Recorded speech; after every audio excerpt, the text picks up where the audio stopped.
नर जनन तंत्र का जो है सचित्र वर्णन करना है। मनुष्य में नर जनन तंत्र, जैसा कि आप जानते हैं कि महिलाओं में ओवम बनता है और पुरुषों में जो है क्या स्पर्म यानी कि शुक्राणु बनता है। अब शुक्राणु को बनाने में विभिन्न अंग भाग लेते हैं और सभी अंगों को सम्मिलित रूप से कहते हैं नर जनन तंत्र। यानी कि शुक्राणु को बनाने में जो है विभिन्न अंगों का योगदान होता है, इन सभी अंगों को सम्मिलित रूप से नर जनन तंत्र कहते हैं। आखिर वो कौन कौन अंग है, कौन कौन से इसके भाग हैं, इसका हम लोग थोड़ा सा अध्ययन कर लेते हैं। कौन कौन से भाग हैं? सबसे पहले हम बात करते हैं कि इसमें जो नर में पाया जाता है वो होता है बाबू एक जोड़ी वृषण। क्या पाया जाता है? एक जोड़ी वृषण, जिसे टेस्टिस कहते हैं। एक जोड़ी वृषण जो है किसमें पाया जाता है? नर में जो है एक जोड़ी वृषण पाया जाता है। दूसरा भाग क्या होता है? दूसरा भाग होता है सहायक नलिका। क्या नाम है इसका? सहायक नलिका जो होती है, इसमें सहायक जो है नलिकाएं होती हैं, कई वो जो सहायता करती हैं। तीसरा भाग होता है इसमें जिसका नाम है सहायक ग्रंथि। क्या नाम है बाबू? इसका नाम है सहायक ग्रंथि। छोटी छोटी ग्रंथियां होती हैं जो क्या करती हैं? सहायता प्रदान करती हैं। और चौथा मुख्य रूप से भाग होता है जिसका नाम है बाह्य जननांग। चौथा कौन सा भाग है? बाह्य जननांग। चौथा कौन सा भाग है बाबू? तो चौथा भाग होता है जिसका नाम क्या होता है? बाह्य जननांग। यानी कि स्पर्म को बनाने के लिए यह जो है चार मुख्य रूप से भाग लेते हैं, चार अंग जो है मुख्य रूप से भाग लेते हैं, जिसका हम बारी बारी करके जो है अध्ययन करेंगे। सबसे पहली हम बात कर लेते हैं किसकी बाबू? सबसे पहला हम बात करते हैं वृषण की। सबसे पहली बात हम किसकी करते हैं? सबसे पहली बात करते हैं वृषण की। मानव में जो होता क्या है, जैसे कि हमने बताया कि एक जोड़ी वृषण पाया जाता है। कितना जोड़ी वृषण होता है? एक वृषण जो है इस साइड, एक वृषण इस साइड। यानी कि एक जोड़ी कहने का सेंस क्या है कि दो वृषण पाए जाते हैं। ठीक है? कितने वृषण होते हैं? तो दो वृषण। आखिर एक आकार कैसन हो सर जी? बाबू आकार कैसन हो? आकार तो बाबू देख लो, इसका आकार जो होता है वो कैसा होता है? अंडाकार। कैसा आकार एकर होता है? ये आकार में जो है अंडाकार होता है। तो सर जी कुछ लंबाई चौड़ाई मोटाई होत होई ना? हाँ बाबू जरूर होता है। इसकी अगर हम लंबाई की बात करेंगे, किस चीज की बात करेंगे? लंबाई। और किस चीज की बात करेंगे? चौड़ाई। और किस चीज की बात करेंगे? मोटाई। ठीक है ना? लंबाई चौड़ाई मोटाई की बात करें तो लंबाई जो इसकी होती है 4 से 5 सेंटीमीटर की होती है। ठीक है ना? लंबाई 4 से 5 सेंटीमीटर, चौड़ाई वही जो होती है 2 से 3 सेंटीमीटर और मोटाई 1 सेंटीमीटर जो होती है। तो सर जी इसका वजन भी कुछ होता होगा, जैसे अंडा का कुछ होता है वजन, उसी प्रकार ये अंडाकार है तो इसका वजन भी कुछ होता होगा। हाँ बाबू जरूर होता है। ये वजन में जो है 20 से 25 ग्राम का होता है। वजन में कितना होता है? 20 से 25 ग्राम। कौन? वृषण। वृषण कितना वजन का होता है बाबू? वृषण जो है 20 से जो है 25 ग्राम का होता है वृषण। कौने रंग का होता है? तो बाबू एकर जो रंग होता है वो होता है गुलाबी। कौने कलर का होता है? गुलाबी रंग का होता है। कौने रंग का होता है बाबू? गुलाबी रंग का होता है। इतना समझ में आई बात की ना आई? इतना चीजें क्लियर है जो हमने बताया कि भाई एक जोड़ी वृषण होता है, आकार अंडाकार होता है, वजन 20 से 25 ग्राम, लंबाई इतना, चौड़ाई इतना, मोटाई इतना, रंग गुलाबी ना? इतनी चीजें क्लियर है कि ना है? देखिए एक तो बहुत इंपॉर्टेंट बात बताने जा रहे हैं हम, बहुत इंपॉर्टेंट बात। जो ये वृषण होता है ये वृषण कोश में है, मगर भ्रूणावस्था में। कौन सी अवस्था में? भ्रूणावस्था कहें या फिर भ्रूणावस्था के बाद शिशुअवस्था में भी, शिशुअवस्था में भी ये क्या होता है? ये वृक्क के समीप होता है। किसके समीप होता है? वृक्क के समीप होता है। और जैसे जैसे बच्चा जो है बड़ा होता है बाद में जो है ये कहाँ चला जाता है? बाद में जो है वृषण कोश में आ जाता है। ऐसा काहे होता है सर जी? वहीं वृक्क के पास रहा होता तो अच्छा रहा होता कि ना? का जरूरत रहा लेके यहाँ ले ले? भाई जरूरत पड़ी। काहे जरूरत पड़ी? काहे कि बाबू कि वृषण कोश में जो है निर्माण होता है किस चीज का, शुक्राणु बनने। वृषण ही क्या बनाते हैं, शुक्राणु बनाते हैं। और शुक्राणु साफ साफ कहता है कि हम शरीर के टेम्परेचर पर जो है बनेंगे नहीं, यानी कि कहने के सेंस क्या है कि हमारी शरीर का टेम्परेचर मान लीजिए 37 डिग्री सेंटीग्रेड ना, कितना डिग्री सेंटीग्रेड, 37 डिग्री सेंटीग्रेड। तो 37 डिग्री सेंटीग्रेड पर शुक्राणु कब्बो नहीं बनेगा, क्या है नहीं बनेगा, इससे कम, इससे जो है 2 से 3 डिग्री सेंटीग्रेड जो है कम तापमान चाहिए। तो इसीलिए ये कहाँ चला आता है, यहाँ वृक्क के पास से सीधे चला आता है वृषण कोश में। क्यों, क्योंकि भाई हमें क्या बनाना है, हमें जो है शुक्राणु बनाना है। तो शुक्राणु बनाने के लिए कहाँ चला आता है, वृषण कोश में आ जाता है। ठीक है। अब अगली बात है, अगर सर जी किसी में मान लीजिए वृषण जो है वृषण कोश में ना आए, कहाँ ना आए, वृषण कोश में, मान लीजिए कोई बच्चा था, इसका वृषण कोश में क्या हुआ, ना आए, तो क्या होगा, अगर वृषण कोश में अइबे ना किया, वो रह गया वहीं पर, तो बाबू साफ साफ बात है, अगर वहीं किडनी के पास रह जाएगा तो वहां का टेम्परेचर शरीर के बराबर होगा। तो किस चीज का, शुक्राणु का निर्माण होगा नहीं करेगा। जब शुक्राणु का निर्माण नहीं होगा तो वो जनन की योग्य पुरुष नहीं होगा, मतलब उसमें जनन अयोग्यता पाई जाएगी। इसे भी कुछ कहते हैं का सर जी, हाँ बाबू कहते हैं, क्या कहते हैं, इसे कहते हैं इसे क्या कहते हैं, क्रिप्टोकोडिज्म। क्या कहते हैं, क्रिप्टोकोडिज्म। मतलब क्या है सर जी, मतलब यह है बाबू, जेकर वृषण कहाँ रह जाई, जेकर वृषण रह जाई वृक्क के पास, वृषण कोश में अइबे ना करी, ओमे शुक्राणु बनबे ना करी। जब शुक्राणु बनबे ना करी तो जनन अयोग्यता पावल जाई। जब जनन अयोग्यता पावल जाई तो ही के कहेंगे कौन चीज, क्रिप्टोकोडिज्म। ठीक है ना, इतनी चीजें क्लियर है।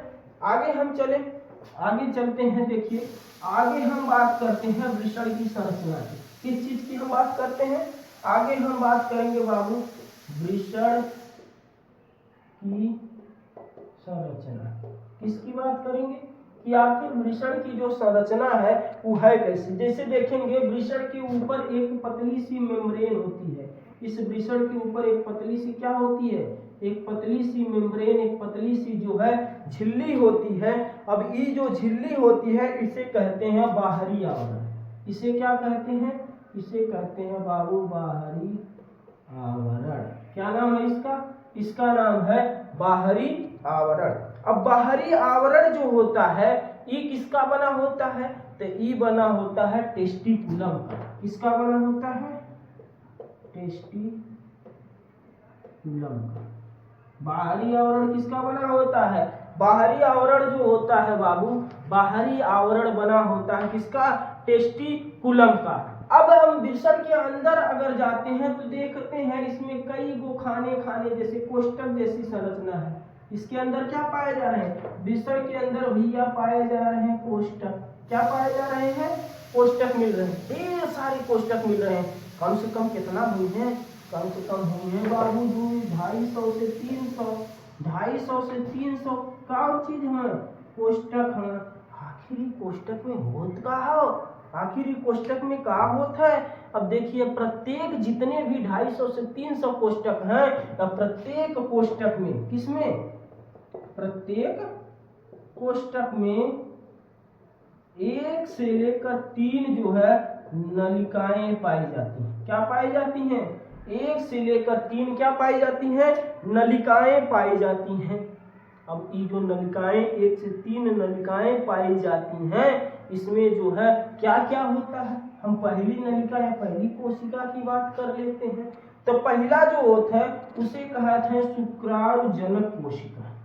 क्या कहते हैं, पहली जो होता है उसे कहते हैं शुक्राणु जनक क्या चीज, कोशिका। पहली कोशिका जो होती है उसे क्या कहते हैं बाबू, उसे कहते हैं शुक्राणु जनक कोशिका। अभी जो शुक्राणु जनक कोशिका होती है यह बार बार विभाजन करके जो है स्पर्म यानी कि शुक्राणु बनाती है। यह क्या करत है, यह शुक्राणु बना देत है बाबू, यह जो शुक्राणु बनावल है। कौन कोशिका, शुक्राणु जनक कोशिका ही का बनावेले, शुक्राणु बनावेले। दूसरी बात आती है, दूसरी कौन सी नलिका होती है, तो इसे कहते हैं सर्टोली कोशिका। कौन सी कोशिका? सर्टोली कोशिका। अब इस सर्टोली कोशिका क्या करत है, तो जौन शुक्राणु बने हैं तो उसका के पोषण के लिए तो सर्टोली कोशिका क्या प्रदान करती है बाबू, शुक्राणुओं को पोषण प्रदान करती है। क्या करती है? शुक्राणुओं को पोषण प्रदान करती है। और कुछ देले का? हाँ बाबू, और का देले? और ऑक्सीजन देले। का देले? ऑक्सीजन देले। एकर तो बतिये छोड़ा, साथ ही साथ एकरा से एक हार्मोन भी निकलला जेकर नाम है इनहिबिन। का नाम है? इनहिबिन नामक हार्मोन निकलत है। अब ई इनहिबिन नामक जो हार्मोन है ई का करत है? इनहिबिन नामक हार्मोन है, एहो तो कुछ काम होई ना बाबू। एकर काम का है? एकर काम ई है कि ई जो शुक्राणु बने हैं ना, शुक्राणु बने हैं बहुत धीरे धीरे बन रहे थे, तो इनहिबिन का करी कहीं मार दना खप बना। तो ये क्या करता है? शुक्राणुओं के उत्पादन को बढ़ा देता है। शुक्राणुओं का जो बन रहा है उत्पादन को क्या करता है? बढ़ा देता है। कौन? इनहिबिन नामक हार्मोन। अगर धीरे धीरे शुक्राणु बनत है, शुक्राणु ज्यादा चाहिए, तो इनहिबिन नामक हार्मोन का करत है शुक्राणु को बनाने का, उत्पादन करने की क्षमता को क्या करता? बढ़ा देता है। ढेर से उत्पादन होने लगता है। ठीक है, अभी बचा है, अभी तीसरा वाला कोशिका बचा है। तीसरा कोशिका कौन सी होती है, तो तीसरा होती है बाबू अंतराली कोशिका। तीसरी कौन सी कोशिका होती है? तीसरी कोशिका होती है जिसका नाम है अंतराली कोशिका। कौन सी कोशिका? अंतराली कोशिका। अभी अंतराली कोशिका का करत है? अभी अंतराली कोशिका जो होती है एक हार्मोन निकालत है। कौन हार्मोन निकाले ले? जेकर नाम है टेस्टोस्टेरॉन। क्या नाम है? टेस्टोस्टेरॉन। कि भैया का करत है? टेस्टोस्टेरॉन नामक हार्मोन निकाल देता है। अभी टेस्टोस्टेरॉन का करी? ये कोनो काम होई ना? हाँ बाबू, बहुत ज्यादा इम्पोर्टेंट काम करत है। का करत है? ये शुक्राणु जो है, ये शुक्राणुओं को क्या करती है? शुक्राणुओं की प्रतिरक्षा करती है। शुक्राणुओं की क्या करती है? प्रतिरक्षा। मतलब क्या करत है? शुक्राणु की सुरक्षा करत है। कोई जीवाणु विषाणु आएगा तो उसको धो के क्या करेगी? मार डालेगी। उसको क्या करेगी? मार डालेगी। इतनी बातें समझ में आई कि ना आई? इतना चीज क्लियर है आपको कि नहीं है? बताइए आप। फिर हम आगे बढ़ते हैं, फिर हम क्या करेंगे? आगे बढ़ेंगे। ठीक है ना? क्लियर है? चलो भाई, हम क्या करते हैं, हम जो है अब आगे बढ़ते हैं। ये हो गया वृषण की कहानी। अब हम चलते हैं आगे।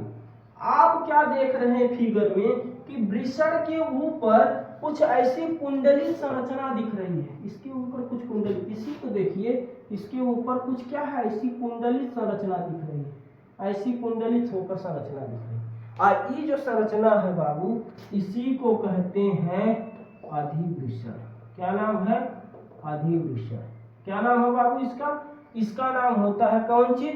इसका नाम होता है बाबू, क्या नाम है इसका? तो इसका नाम होता है अधिवृषण। देखिएगा, जो अधिवृषण होता है इसकी लंबाई जो है बाबू बहुत ज्यादा, कितना? 6 मीटर होती है। अधिवृषण की लंबाई कितनी होती है? अधिवृषण की लंबाई 6 मीटर की होती है। कितनी होती है? 6 मीटर।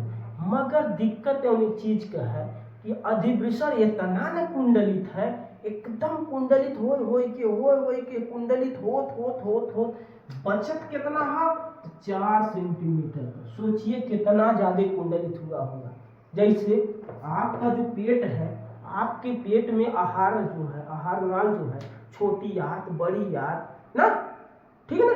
तो ये जो आते हैं करीबन 8-10 फुट की, 8-10 मीटर की होती हैं, मगर 1 फुट में या 1 फुट से कम पेट में जो है कुंडलित हो के अधूरा के है ना। जस्ट छोड़ा ना, साड़ी है ना, साड़ी 5 मीटर का साड़ी मोड़ के इतना बड़ी पन्नी में ढके घुसेड़ दे रहे ना। वही प्रक्रिया हुई यहाँ। 6 मीटर लंबाई है अधिवृषण। मगर इतना है कुंडलित हो गया है, इतना कुंडलित होकर बचा कितना है, 4 सेंटीमीटर का बच गया। कितना हो गया, 4 सेंटीमीटर। आकार कैसा हो गया इसका, आकार कैसा हो गया, आकार इसका होता बाबू चपटा, चपटा हो जाता है, एकदम चपक जाता है। जब चपक जाता है तो आखिर ये कोई बात हम काहे करत ही, अधिवृषण करत का है, तो अधिवृषण जो है इसी में समझिएगा, इसी में क्या होता है, इसी में स्पर्म का क्या होता है, परिपक्वन होता है। क्या होता है बाबू, परिपक्वन होता है।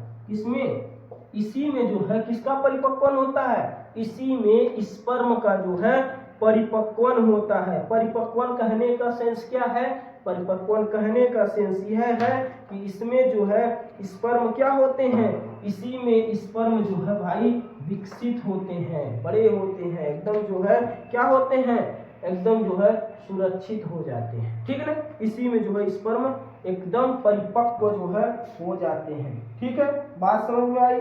आगे चलें, आगे अब हम बात करने वाले हैं शुक्रवाहिनी। किसकी बात करेंगे हम बात करने वाले हैं बाबू किसकी, हम बात करने वाले हैं शुक्रवाहिनी। किस चीज की बात करेंगे, शुक्रवाहिनी। देखिएगा शुक्रवाहिनी, ये जो पतली सी नलिका आपको ऐसे ऐसे दिखाई देते हुए जा रही है, ये जो नलिका आपको दिखाई देते हुए जा रही है, यह होती है शुक्रवाहिनी। यह नलिका क्या होती है, यह होती है शुक्रवाहिनी। जो इसकी संख्या कितना है, ये इधर ये इधर, तो संख्या में कितना है शुक्रवाहिनी, 2 है। अभी काम क्या करती है बाबू, यह वो नलिका है जो शुक्राणुओं का क्या करती है, वहन करती है। वहन का मतलब क्या है, वहन का मतलब टेस्टिस यानी कि वृषण में शुक्राणु बनत है, यही नलिका के माध्यम से जात है कहाँ पर, ये वाली जो संरचना है जिसे कहते हैं शुक्राशय। कहाँ चला जाता है, शुक्राशय में चला जाता है। कहाँ पर चला जाता है, शुक्राशय में जाता है, और शुक्राशय में जाके वहाँ का होता है, वहाँ बाबू जो है संचित हो जाता है। क्या हो जाता है, संचित कहने का सेंस का है, संचित कहने का सेंस है कि यहाँ पे ही जाके ये क्या करता है, स्टोर हो जाता है। यहीं पर क्या होता है, स्टोर हो जाता है। तो शुक्राशय क्या है, शुक्राशय क्या है भाई, शुक्राशय जो है एक ऐसी थैली है, शुक्राशय क्या है, एक ऐसी थैली है जो उदर गुहा में होती है, और उदर गुहा में होने के साथ साथ जो है ये क्या करती है, शुक्राणुओं को जो है संचित रखती है। शुक्राणुओं को क्या है, स्टोर करके रखती है, और स्टोर रखने के साथ साथ जो है ये क्या है, यही जो है जुड़ी होती है स्खलन नलिका से। ये जो नलिका आपको दिख रही है इसी वाली, इसे कहते हैं, क्या नाम है इसका, इसका नाम है स्खलन नलिका। कौन सा नाम है इसका, इसका नाम है स्खलन नलिका। और इससे जुड़ी होती है। अब मैथुन क्रिया के दौरान क्या होता है कि इसी से जो है स्पर्म निकलेगा, स्खलन नलिका में जाएगा, और मूत्र मार्ग से सीधे जो है योनि के माध्यम से यूटेरस गर्भाशय में चला जाएगा। बात समझ में आ रही है कि ना आ रही है, गर्भाशय में जो है चला जाता है। ये तो रहा ई वाली बात, समझ में आई बात की ना है, क्लियर है ना, क्लियर है कि